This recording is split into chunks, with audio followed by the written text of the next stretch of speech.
네, 매일 아침 꼭 챙겨야 할 뉴스 딱 3개만 골라서 깊게 들여다봅니다. 뉴스 3개 시간인데요. 오마이뉴스의 곽우신 기자 모셨습니다. 어서 오세요. 네, 안녕하세요. 네, 그리고 박지훈 변호사 모셨습니다. 어서 오세요. 네, 안녕하세요. 네, 어제 60년대 넥타이라고 하니까 오늘은 안 메고 오셨습니다. 금요일이잖아요. 아, 해방의 날이신가요? 예, 뭐 그냥 의미는 없습니다. 예. 네. 금요일 갑자기 오후의 풍경이 궁금해지는데 네. 사적인 영역이니까 여쭤보지는 않도록 하겠습니다. 네, 알겠습니다. 자, 첫 소식 가볼까요? 네, 코로나 바이러스 감염증 확진자 폭발적으로 좀 증가를 하고 있습니다. 첫 사망자도 나왔는데요. 예. 국내 확진 환자의 수가 지금 100명을 넘어섰습니다. 지금 중국과 일본에 이어서 지금 세계 3위가 됐습니다.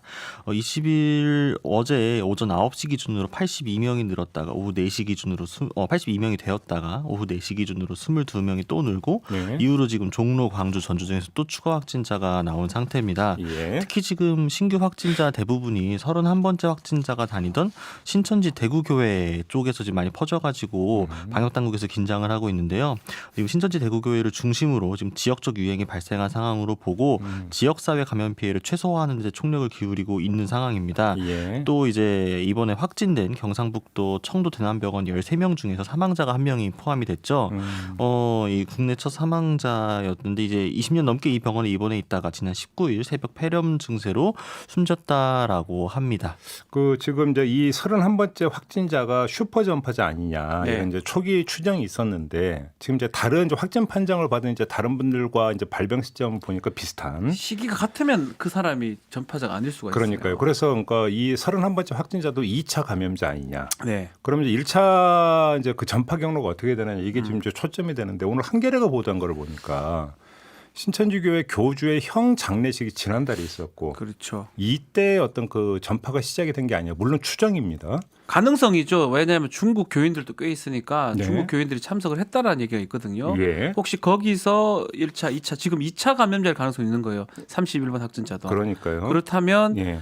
왜냐하면 이게 시기상 맞지 않아요. 31번부터 됐다 그러면 지금 같이 발병해서는 안 되는 거거든요. 그렇죠. 그래서 그런 부분도 좀 의미 있게 좀 짚어봐야 될 것 같습니다. 그러게요. 이제 이 장례식에 이제 그 누구누구가 와서는 이제 완전히 그렇죠. 파악이 사실 가능할까도 싶긴 하지만 이거 참 아무튼 이제 만약에 그 중국 그러니까 교인이 그러니까 참석한 적이 있는지 그러니까 이런 어떤 그 좀 추적조사 좀 반드시 필요한 게 아닌가 네. 이런 생각을 좀 한번 하게 되고요. 자, 이 문제는 2부에서 지금 대구 경북 지역이 지금 이제 문제가 좀 심각한데 현지 연결할 계획입니다. 잠시만 좀 기다려 주시고요. 자, 두 번째 뉴스로 넘어가죠. 네, 총선 관련 뉴스가 좀 여러 가지가 있습니다. 일단 지금 김남국 변호사가 민주당으로 출마 강행 의지를 밝히자 민주당 지도부에서 금태섭 의원하고 김 변호사를 모두 살리는 방향으로 가닥을 잡아서 지금 다른 지역 출마 방안을 검토하기로 했다고 합니다. 또 지금 미래통합당 공천관리위원회 면접이 진행 중인데요. 어제 면접을 치른 홍준표 전 대표와 김태호 전 경남지사가 무소속, 그러니까 현재 얘기하고 있는 출마 지역구 경남 출마를 굉장히 강하게 이야기를 했고요. 네. 또 지금 통합당 TK 물갈이가 지금 본격화되고 있는 상황입니다. 김광림, 최교일 의원이 지금 불출마를 선언을 했고 강효상 의원 같은 경우에는 원래 이제 대구 달서병 공천 신청했었는데 서울 강북 험지에 나가겠다라고 밝혔습니다. 네. 또 뭐 아시겠지만 바른미래당과 대한신당, 민주평화당 등이 오는 24일 합당을 하기로 합의를 했고요. 손학규 대표도 기자회견 열고 24일에 대표직을 내려놓겠다고 했습니다. 이번에는 확실히 내려놓는 거 맞죠? 네, 이번에는 24일에 네. 내려놓겠다라고 뭐 기자회견 본인이 했으니까요. 얘기했으니까 번복하지는 않을 것 같아요. 네.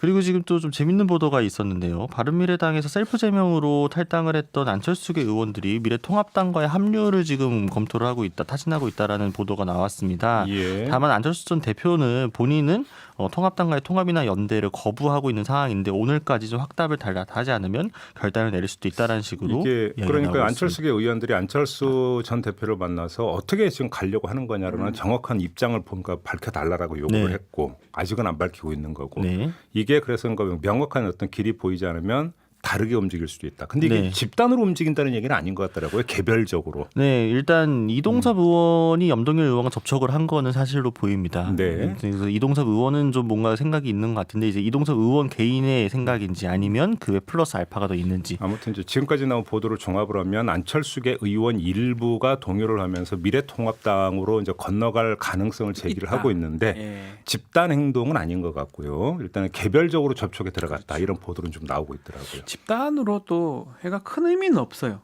이 사람들이 뭐 저희 비례대표들도 꽤 있고. 네, 어차피 그래서- 이제 그러니까 셀프 제명이 됐기 때문에 네. 일단 이제 바른미래당 소속은 아니고, 그렇죠. 그러니까 이제 자유로운 신분이라고 해야 되나요? 그렇죠. 네. 네.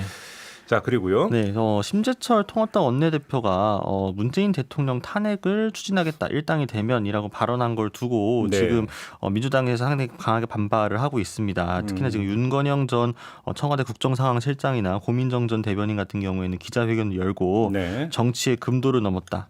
국정농단 세력이 본격적으로 문 대통령 탄핵을 나서고 있다라는 식으로 반발을 하고 있습니다. 네.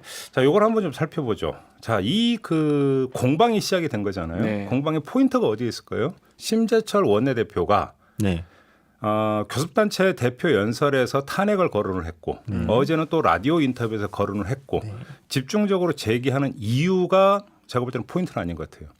왜 그러냐면 그건 어찌 본다면 그림이 뻔하다. 왜 그러냐면 그러니까 총선 이슈로 삼아가지고 결국은 반문 어떤 표를 결집시키고자 한다는 의도 뭐 그런 처럼 치고 빠지기 아니냐라는 그러니까 분석은 당연히 뒤따르고 있는 건데 네. 오히려 저는 궁금한 게 왜 이거에 대해서 윤건영 전 실장이나 고민정 전 대변인이 더 이제 넓히면 민주당이 정면 대응에 나섰을까? 정면 대응이 과연 득일까 실일까? 오히려 이게 포인트 아닐까요? 왜 정면 대응에 나섰을까요?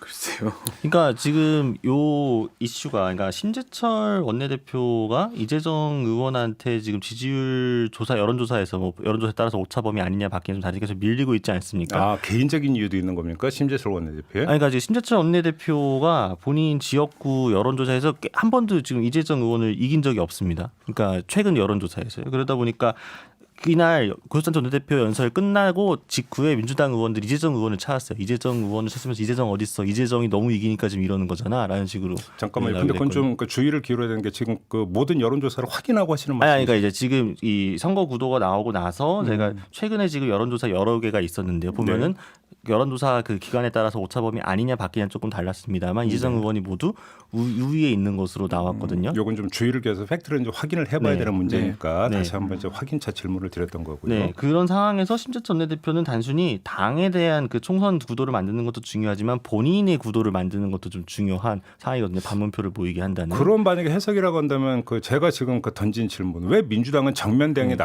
나섰을까하고도 연결이 되는 부분이 있어요. 얼핏 보면 민주당이 정면 대응에 나서면 결국은 이 탄핵 프레임에 민주당이 문재인 대통령과 민주당이 갇혀버리고 반문 결집 효과를 발생시키는 거 아닌가라고 생각하기 쉬운데 제가 볼 때는 거꾸로인 것 같은데요. 친문 왜 그러냐면 지지자 결집도 있죠. 이 상태에서가 돼버리면 그 탄핵이라고 하는 게 총선 이슈가 되어버리면 그렇죠.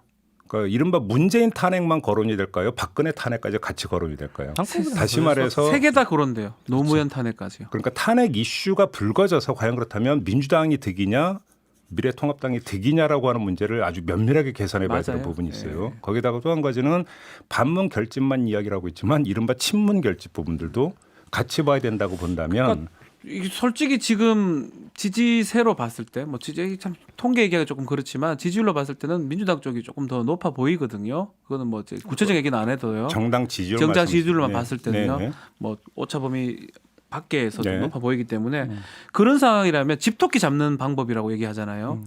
지금 집토끼 잡는 식으로는 오히려 민주당이 유리할 수 있다라는 겁니다. 그러니까 이게 좀 이제 그래서 중요하게 봐야 되는 그 포인트가 이제 그 미래통합당의 통합 과정에서 보면 유승민 의원이 탄핵의 강을 건너자라고 했는데 네. 강을 건너기는 했는데요.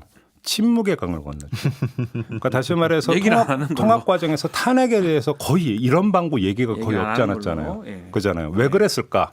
근데 만약에 여기서 다시 탄핵 이야기가 불거지면 그것이 이른바 문재인 탄핵으로 한정돼서 총선 이슈가 되겠느냐라고 하는 문제. 그렇죠. 이렇게 본다면 민주당이 어제 왜 정면 대응으로 나섰는가라고 하는 것들이 일정하게 또 읽을 수 있는 게 아니냐. 그래서 뭐 일단은 현역보다는 좀 출마자들이 후보자 위주로 얘기를 하고 있는 상황이거든요. 윤건영이나 고민정 전 대변인이 네. 그거 자체도 그런 겁니다. 강하게 말할 수 있는 쪽이 현역보다는 그쪽이기 때문에 네. 또 선거에 또 바로 걸리기 때문에 오히려 이게 이슈화할 수 있는 그런 좋은 주제로도 볼 수도 있는 거죠. 네, 어제 고민정 전 대변인이 한 얘기가 눈에 띄는데요. 16년 전 노무현을 대통령으로 인정할 수 없다며 탄핵을 도모한 이들의 후회가 다시금 그 역사를 반복하려고 한다. 저는 이 멘트가 굉장히 좀 그렇죠. 중요한 거라고 생각을 합니다. 노무현, 박근혜 지금 문재인 대통령까지. 여기까지 연결이 됐을 경우에는 사실은 고 노무현 전 대통령에 대한 그 사실 좀 아픈 기억들이 다 있지 않습니까? 문재인 대통령을 지지하시는 분들 중에서는 네. 그 기억을 다시 되돌려 보게 된다면은 사실은 당연히 서로 간의 내부자 결집용으로 작용을 할 수밖에 없는 상황이고, 그럼 만약에 그런 딱 친문 대 반문 구도로 몰고 가게 된다면은 어디가 유리할 수밖에 없나? 그래서 예. 저는 더 얘기 안 할 것 같아요. 그러니까 제가 지금 미래통합당 중에서 그러니까 더 얘기했다가는 예. 불리해져요 더 이상. 그러니까 심재철 원내대표 차원에서 예. 그 이야기를 꺼냈는데 이게 이제 당 전체 못 지도부 합니다. 전체에서 이야기가 될 건가를 하나를 봐야 될 것 같아요. 못해요. 관전 못합니다. 포인트 예. 중에 하나가 예. 그게 아닌가. 여기서 말 가능성이 높아요. 네, 예. 이걸 한번 좀 확인을 하고 한번 좀 바로 포인트를 여기 두고 한번 이후 어떤 거 이제 공방이 어떻게 전개되는지 한번 좀 지켜보도록 하죠. 네. 자, 마지막 뉴스로 넘어가죠. 네, 고유정 씨가 1심에서 무기징역을 받았습니다. 다만 지금 의붓 아들 살해 혐의에 대해서는 무죄를 받았는데요. 제주지법은 지금 살인, 사체 손괴, 사체 은닉 혐의 등으로 구속 기소된 고유정 씨에게 무기징역을 선고하면서 네. 전 남편을 계획적으로 살해한 혐의는 인정되지만 의붓 아들 살해 혐의는 무죄로 판단한다라고 밝혔습니다. 예. 그러면서 간접 증거만으로는 유죄를 입증할 수 없다. 또 간접 사실 사이에 모순이 없어야 되고 과학 법칙에 부합되어야 한다. 의심과 사실이 병존할 경우 무죄 추정의 원칙을 고수해야 한다라고 밝혔습니다. 어쩌면 예상했던 좀 시나리오가 아니었나 법조계에서는 이런 판결이 나올 거라고 예상했었어요. 예, 그저 검찰에서 또 이렇게 병합을 했던 것도 이유가 있습니다. 예. 지금 최근 대법원 판례 경향에 따르면 한 명을 살해가 유죄가 됐을 때 사형이 선고된 경우는 없습니다. 연속 살해? 최근에 그랬습니까? 예, 그리고 예. 특별한 어떤 이유가 돼야 사형이 선고가 되거든요. 왜냐하면 예. 1997년 이후로 우리가 실제 사형 폐지 국가입니다. 예. 그래서 그런 상황이기 때문에 막 검찰에서 그래서 의붓 아들까지 합쳐서 병합을 신청을 한 건데 증거 자체가 상당히 좀 어려운 상황이었거든요. 직접 예. 증거가 없이 간접 증거 여러 개 모아서 지금 한 건데 예. 결과론적으로는 그쪽 부분이 무죄가 되니까 네. 사형이 아닌 무기징역이 선고된 것으로 보입니다. 그러니까 직접 증거와 간접 증거를 말씀하신 거잖아요. 좀 풀어주세요. 어떻게 다른 직접 증거는 이런 겁니다. 도구 같은 거요.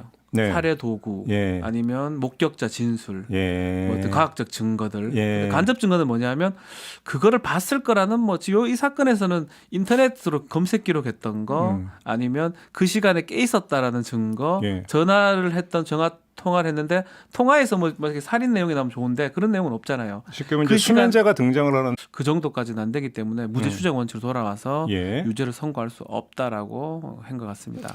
결국 검찰과 경찰의 입장이 상당히 좀 부담스러울 수밖에 없는 상황인데, 일단 경찰은 초동 수사가 부실했다는 책임을 좀 면하기 어려졌습니다. 증거 확보에 실패를 했으니까요.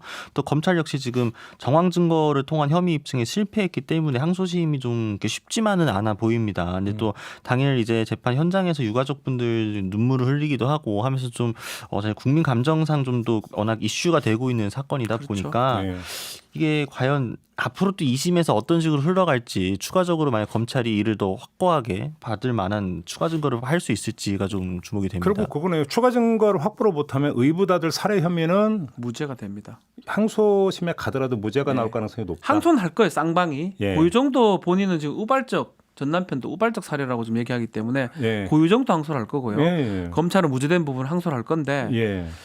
바뀌려면 네. 좀 다른 증거가 있어야 되는데 근데 사실은 경찰 책임도 일부 있지만 처음부터 고유정이 완전히 이거는 자기가 짜고 뭐 다 치워버리고 했기 때문에 근데 이게 저는 그럼 갑자기 퍼뜩 떠오르는 생각이 아마 이게 그 재판 중간에 검찰인가 경찰이 네. 결정적인 증거를 확보했다. 의붓 아들 살해 혐의와 관련해서 이런 이야기를 흘러나온 적이 있었거든요. 다 보도. 전화 통화 내용이에요. 뭐 통화하면서 아. 뭐 자기 엄마랑 저기 얘기하면서 뭐 애 뭐 어쩌고 저쩌고 이 얘기인데 그 진술을 확보했다라는 건데 결정적인 증거라는 게 다 간접 그거였어요? 증거입니다. 간접 증거인데 개연성이 큰 간접 증거일 뿐이지. 예. 살해 동기를 추정하는 개연적인 간접 증거일 뿐이기 때문에 쉽지가 않았어요. 그러니까 의붓 아들 살해 혐의가 나왔을 때 이제 그때 그러니까 언론이 질타했던 것 중에 그때 경찰이 초동 수사만 제대로 했고 네. 증거물 훼손만 없었더라면 그렇죠. 이라고 하는 그 지적을 계속했잖아요. 네. 그러니까 바로 이 판결에 나왔고 그 지적은 더 설득력이 있다고 보세요? 그럼에도 불구하고 저는 뭐 경찰의 책임을 조금 뭐 잘못했던 부분 분명히 있는 것 같지만 예. 고유정이 적극적으로 그렇게 증거 인멸했고 한참 석 달 넉 달 이후에 사건이 게시가 된 거거든요. 그런 부분에서는 뭐 이걸 확보를 하는 게 쉽지는 않았다 생각이 들어요. 그러니까 그렇다면 왜 고유정은 그렇게 적극적으로 그런 걸 없앴을까? 네, 우리가 이제 상식적이고 합리적 의문은 드는데 네. 법정에서 얘기하는 합리적 의문은 정반대죠.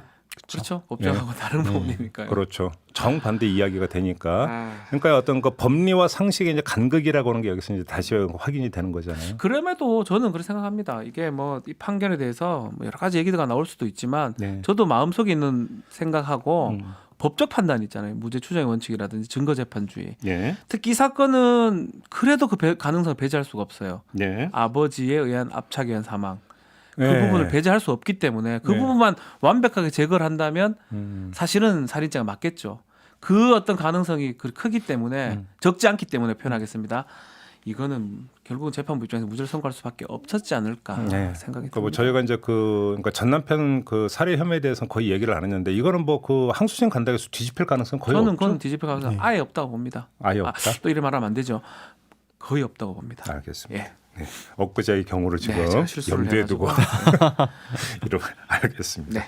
자, 뉴스 세계 이렇게 마무리하죠. 곽우신 기자, 박지훈 변호사와 함께했습니다. 고맙습니다. 감사합니다. 감사합니다.